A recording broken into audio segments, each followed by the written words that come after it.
Assalamu alaikum class, how are you all? Hope you all are fine and enjoying good health and also following your lectures.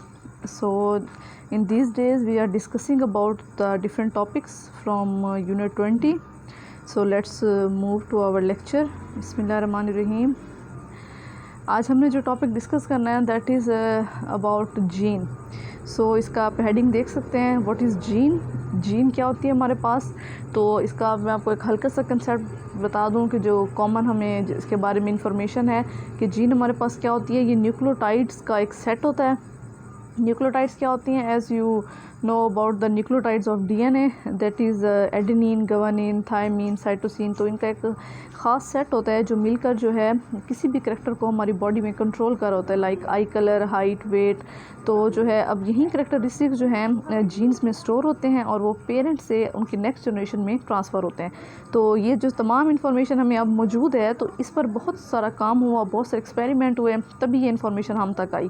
तो आज के हम topic में देखते हैं कि कुछ साइंटिस्ट के बारे में डिस्कस करते हैं जिन्होंने जीन्स की डिस्कवरी पे काम किया.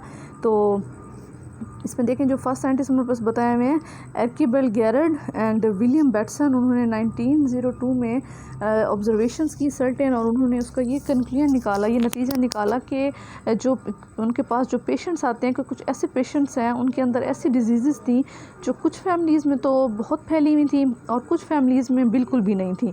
तो उन्होंने क्या किया, उन्होंने उसी फैमिली की सेवरल जनरेशन्स को एग्ज़ामिन किया और गैरट ने क्या देखा कि found that some of the disease behaved as if they were the product of simple recessive alleles. तो उन्होंने ये नतीजा निकाला कि ये जो डिजीज़ सामने आई हैं वो इस वजह से आई हैं क्योंकि रिसेसिव अलील जो हैं उन्होंने अपना इफ़ेक्ट शो कर दिया. नॉर्मली ऐसा होता है कि जो हमारे पास डोमिनेंट अलील्स होती हैं ना, उन्हीं के करैक्टरिस्टिक सामने आते हैं, लेकिन कुछ ऐसी डिजीज़ हैं जिनको रिसेसिव अलील्स कंट्रोल कर रही होती हैं. तो जब वो रिसेसिव अलील सामने आती हैं तो क्या होता है, वो डिज़ीज़ जो है वो शो हो जाती है. तो उन्होंने क्या कंक्लूजन निकाला कि these disorders were Mendelian traits, कि एक्चुअली ये जो डिसऑर्डर हुआ है या जो डिजीज़ सामने आई हैं ये क्या थी, ये मेंडल की ट्रेट्स थी. And they had resulted from changes in hereditary information. और वो हेरिडिटरी इन्फॉर्मेशन या वो जीन्स या समझ लें उस वक्त जीन का नाम तो मतलब ऐसा इस तरह लिटरली नहीं मौजूद था हमारे पास. तो जो हेरिडिटरी इन्फॉर्मेशन या जो विरासती मालूमात होती हैं जो कि एंसेस्टर्स में मौजूद थी, उनके आबाओ-अजदाद में मौजूद थी, हो सकता है उनके एंसेस्टर में कोई इंसान अफेक्टेड था, ठीक है ना, उसको वो डिज़ीज़ हुई और वही डिज़ीज़ क्या होती गई, क्योंकि उसको जीन्स कैरी करती थी, अलील्स कैरी करती थी, तो वो जीन्स क्या हुई, जनरेशन टू जनरेशन जो है उसके नेक्स्ट सन या डॉटर में ट्रांसफ़र होती गई. तो गैरट ने जो है इसी तरह की कई डिसऑर्डर्स को डिटेल में इन्वेस्टिगेट किया.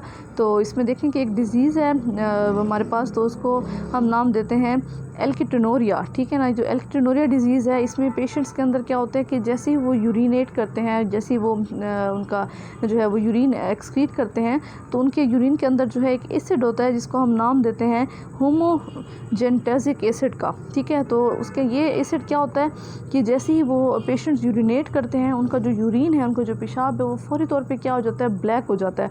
वाई, बिकॉज उसके जो यूरिन में एसिड मौजूद है, जैसे ही वो एयर में एक्सपोज होता है वो क्या हो जाता है, ऑक्सीडाइज हो जाता है, ठीक है. और उसकी वजह से जो है उनका यूरिन क्या हो जाता है, ब्लैक हो जाता है.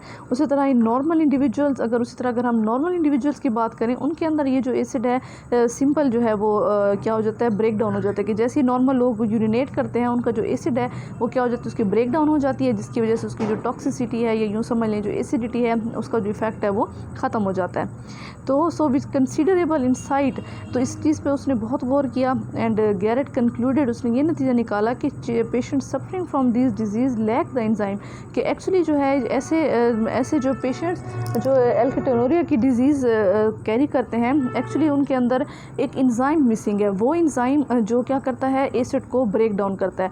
तो उस एंजाइम की कमी की वजह से उनके अंदर ये जो होमोजेंटेसिक एसिड है वो ब्रेक डाउन होने से मतलब प्रिवेंशन हो जाती है उसकी ब्रेक डाउन से. दैट्स वाई जो है उनका जो यूरिन है वो ब्लैक हो जाता है. So he speculated that many other inherited diseases might also reflect enzyme deficiencies. तो उन्होंने ये कहा कि हो सकता है कि जो बाकी डिजीज़ हैं जिसको हम हेरिडिटरी डिजीज़ कहते हैं, या वो डिजीज़ जो किसी स्पेसिफिकली किसी फैमिली में मौजूद है, हो सकता है उन तमाम डिजीज़ की वजह भी यही हो कि उन डिजीज़ को जो जो इंजाइम्स कंट्रोल करते हो मे बी वो इंजाइम ना हो उनमें, जिसकी वजह से वो डिजीज़ हो रही हैं, ठीक है।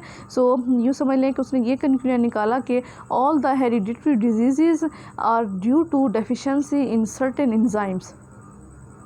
सो फ्रॉम गैरेट फाइंड इन, तो अब जो गैरेट का जो हमने सारे नताइज पढ़े, इट कुड बी इन्फेरेड, तो उसका ये नतीजा निकाला जा सकता है कि that the information encoded with the DNA of chromosome act to specify particular enzyme.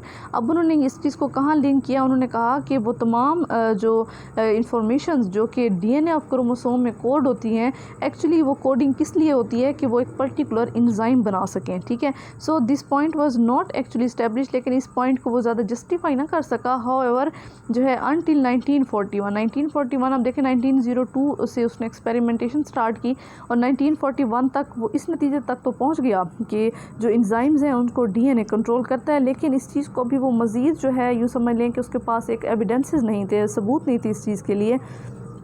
अब उसने क्या किया कि series of experiment by the Stanford University genetics George Beadle and Edward Tatum, अब ये दो हमारे पास एक और साइंटिस्ट थे, इन्होंने जो है ये इनका ताल्लुक स्टैनफोर्ड यूनिवर्सिटी से था। सो उन्होंने जो है ना इसी पॉइंट को जो कि हमने भी डिस्कस किया गैरेट का पॉइंट, इस चीज़ को मज़ीद जो है इस पॉइंट के लिए उन्होंने एविडेंसेस ढूंढे, उन्होंने एक्सपेरिमेंट लगाए इस चीज़ पे। So Beadle and Tatum deliberately set out to create Mendelian mutation in chromosome. तो उन्होंने क्या नतीजा निकाला, उन्होंने कहा कि जो मेंडेलियन ने क्रोमोसोम का कंसेप्ट दिया था, यकीनन उसके अंदर म्यूटेशन आ गई थी, ठीक है। Then the studied the effect of these mutation in organism, फिर यही म्यूटेशंस जो है उसका उन्होंने इफेक्ट देखा कि अगर तो जीन्स के अंदर म्यूटेशन आ जाए, चेंजेस आ जाएँ, तो इसका मुख्तलिफ ऑर्गेनिजम्स पर जो है वो क्या इफ़ेक्ट होता है। सो उन्होंने जो है एक एक्सपेरिमेंट लगाया न्यूरोस्पोरा पर, ठीक है। न्यूरोस्पोरा हमारे पास एक फंगस होती है। So they expose the Neurospora spores to the X rays. उन्होंने क्या किया कि न्यूरोस्पोरा हमारे पास जो स्पीशी है ये स्पोर्स पैदा करती हैं। स्पोर्स जो है हल्के छोटे छोटे दाने होते हैं, माइक्रोस्कोपिक ग्रेन्यूल्स होते हैं समझ लें, तो जिसकी वजह से जो है उनके अंदर रिप्रोडक्शन होती है या पोलिनेशन होती है। तो उसने क्या किया कि इनको इसके ऊपर एक्स रेज जो है वो डाली, expecting that the DNA in some of spores would be experiencing the damage.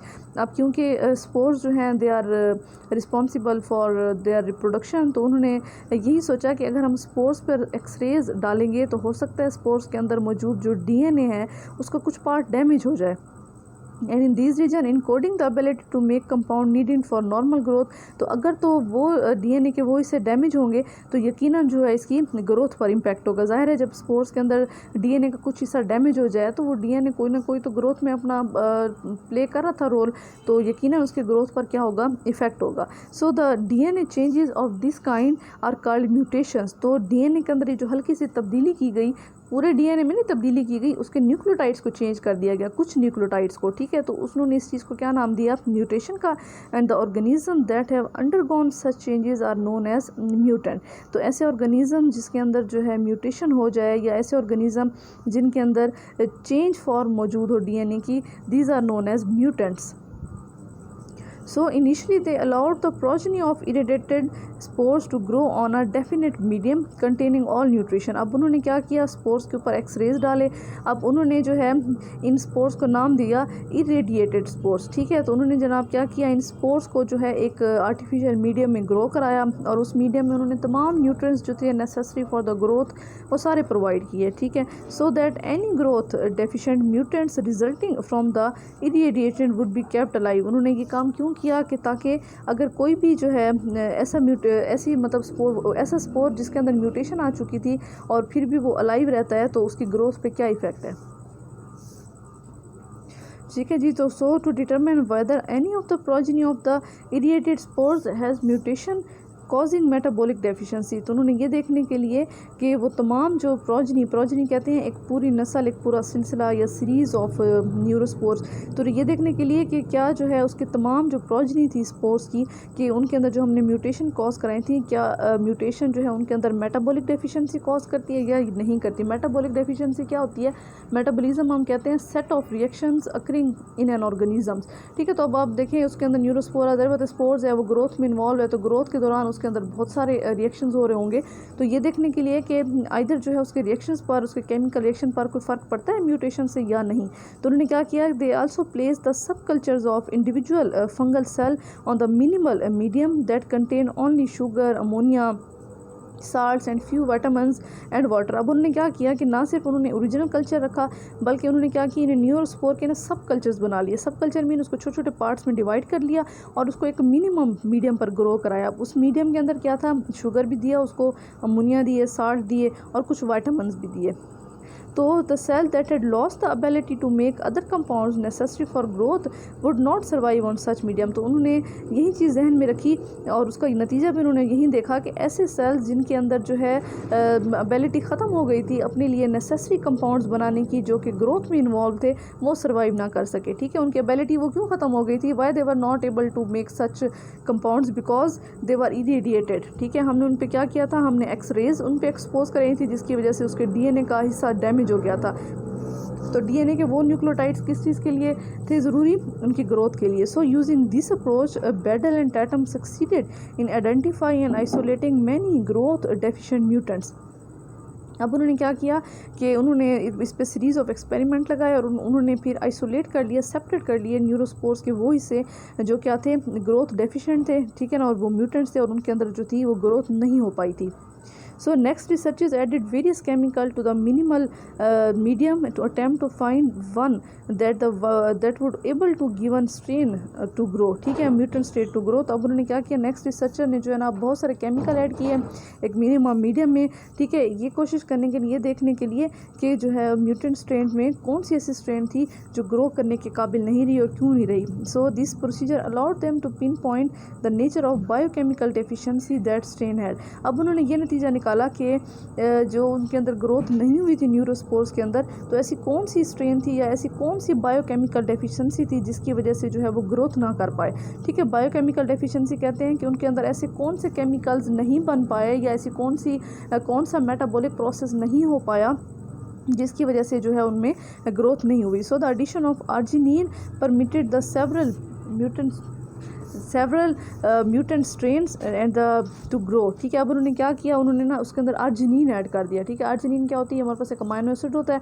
तो उन्होंने जो है ऐसी म्यूटेंट स्ट्रेन जिनके अंदर ग्रोथ स्टॉप हो गई थी, उसने क्या किया, उसके अंदर आर्जिनिन डाल दिया, अमाइनो एसिड डाल दिया। And you all know amino acid it is made up of triple codon. एक अमाइनो एसिड को जो है वो न्यूक्लियोटाइड के DNA के 3 न्यूक्लियोटाइड कंट्रोल करते हैं। So when their chromosomal position were located, तो जब देखा गया क्रोमोसोमल लेवल पे the arginine mutations were found to cluster in these areas. ठीक है, सो जो है जहाँ पे ये एक्चुअली आर्जिनिन ही उनके लिए ग्रोथ के लिए रिस्पॉन्सिबल था। और इसी जब हमने एक्सरेज को एक्सपोज कराया था न्यूरोस्पोर पे, तो आर्जिनिन का ये पोजीशन थी जहाँ पे क्या थी, म्यूटेशन आ गई थी। और यही जो आर्जिनिन थी वो किसके लिए रिस्पॉन्सिबल थी, फॉर द ग्रोथ। ठीक है, तो अब देखें ये हमारे पास उन्होंने इसका नतीजा निकाला। अब नेक्स्ट ये डायग्राम ली भी आपकी बुक से, तो अब इसमें देखें कि वाइल्ड टाइप न्यूरोस्पोर, ठीक है ना, उसको लिया उन्होंने और जनाब उसके जो एक्सरेज थे उसको सेपरेट किया। एक्सरेज को सेपरेट करते ही उन्होंने क्या किया, उसके अंदर अल्ट्रावायलेट रेज उस पास की, तो उसके अंदर क्या हुई, सर्टेन जो है म्यूटेशंस आ गई। फिर उन्होंने उसको ग्रोथ कराई ऑन कंप्लीट मीडियम। देन उसके अंदर म्योसिस हुई, म्योसिस करके उन्होंने सेलेक्ट किए कुछ स्पोर्स और उसको ग्रो कराया डिफरेंट मीडियम्स पे। और उन्होंने क्या किया कि तमाम जो है उसके अंदर उन्होंने, अब आप देखें कि आपके सामने सेवरल इसकी ट्यूब्स नज़र आ रही हैं। तो फर्स्ट वन देखें, इसमें उन्होंने पैराडॉक्सिन ऐड किया। ठीक है, उसी तरह सेकंड में उन्होंने अमाइनो बेंजोइक एसिड ऐड किया, देन कोलाइन ऐड की, उसके बाद इनोसिटोल ऐड की, न्यूक्लिक एसिड ऐड किया, फॉलिक एसिड ऐड किया, arginine, niacin, riboflavin, minimum control और जो है जनाब थायमीन। ठीक है, अब आप देखें ये तमाम जो हमारे पास केमिकल्स हैं ना, ये मुख्तलिफ कैटेगरी से रिलेटेड हैं। लेकिन आप देख सकते हैं कि वो हमारे पास टेस्ट ट्यूब जिसके अंदर आर्जिनिन ऐड की गई थी, उसके अंदर जो है वो क्या हो गई, ग्रोथ शो हुई है। अब इसे हमें क्या पता चला इस बात से कि हमारे पास जो न्यूक्लियोटाइड्स हैं actually they are responsible for the growth, या ग्रोथ को कंट्रोल करते हैं वो। इसलिए तो जैसे ही हमने इसके अंदर आर्जिनिन ऐड की, तो आर्जिनिन के अंदर जो न्यूक्लियोटाइड्स थे जो कि किसी वजह से क्या हो गए थे, एक्सरेज उस पर पड़ने की वजह से वो बेचारे डैमेज हो गए थे।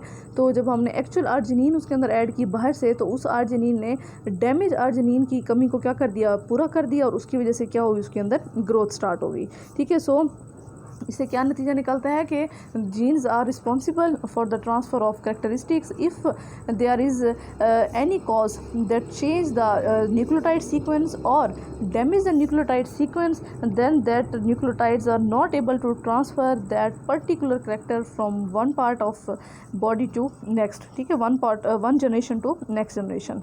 ओके जी, thank you so much, hope so कि आपको ये सारा लेक्चर समझ आ गया होगा। Thank you so much, and make sure your attendance in the link given in the comment box. Thank you so much. Keep following these lectures. Allah Hafiz.